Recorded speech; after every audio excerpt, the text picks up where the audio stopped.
امام علی رضی اللہ تعالی عنہ نے فرمایا، 3 چیزیں ایمان کو تباہ کر دیتی ہیں۔ نمبر 1، امیر کی محفل۔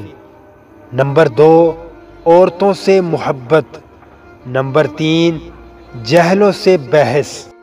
امام علی رضی اللہ تعالی عنہ کے فرمان کا خلاصہ کچھ یوں ہے۔ نمبر 1، امیر لوگوں کی محفلیں اچھی نہیں ہوتی۔ اگر انسان ان میں بیٹھتا ہے تو انسان کا ایمان تباہ ہو جاتا ہے۔ نمبر 2، یعنی غیر محرم عورتوں سے محبت انسان کا ایمان تباہ کر دیتی ہے۔